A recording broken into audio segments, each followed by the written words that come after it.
The production possibilities curve, or frontier as it's sometimes called.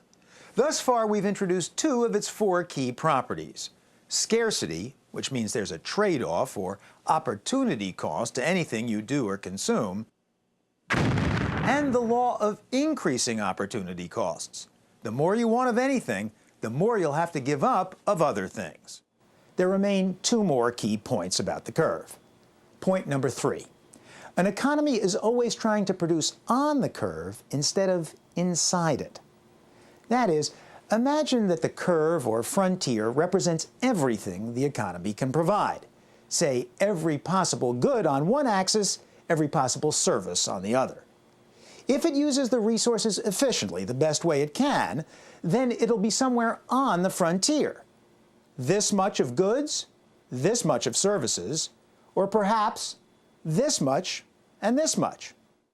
But now suppose there's unemployment. People sitting around who want jobs but can't get them. If working, they'd be providing goods and/or services, but they're not.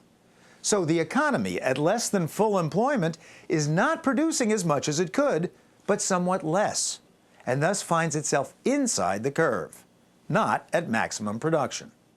Economist Kent Ford. One of the best examples of being inside the curve is the Great Depression. We had massive unemployed resources. We were way inside the curve with 25% unemployment. Some industries were operating at 20% of capacity. There was a great deal of misery. People were not making a living. They couldn't survive. An example of being on the curve or close to it would be World War II. There was a massive effort in that war.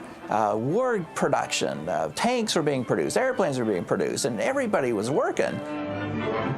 The strong with their willing muscles, and those less strong, but as willing, the braided schoolgirls, the white-haired grandmothers, the old young, the young old, working together in intimate harmony. And working hard, working overtime, we were really pushing our maximum as far as our production possibilities.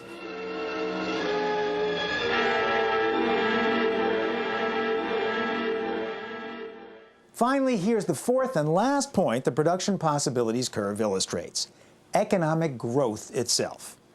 Growth means pushing the frontier outward. And that outward push is the goal of all economies, to get bigger and richer.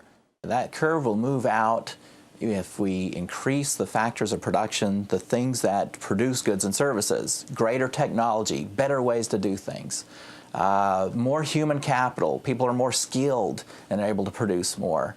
If companies invest in physical capital, if there are more machines and factories that produce, that will increase the production possibilities. And more people in the workforce, more labor, through either more people entering the workforce, greater labor participation rate, or more immigration will push that production possibilities curve outward. So the curve was down here somewhere in the late 1700s, say, before the Industrial Revolution. But as we steadily came up with ways to produce more, we could have more of pretty much everything. In terms of the picture, we've been moving this curve up and to the right pretty rapidly ever since. Or as economists like to put it, we've been making the pie of everything we could possibly have bigger and bigger and bigger. So the production possibilities curve, or frontier, not only illustrates scarcity, increasing opportunity costs, and efficiency, producing on the curve instead of inside it, but the whole point of economics, to make us all materially better off.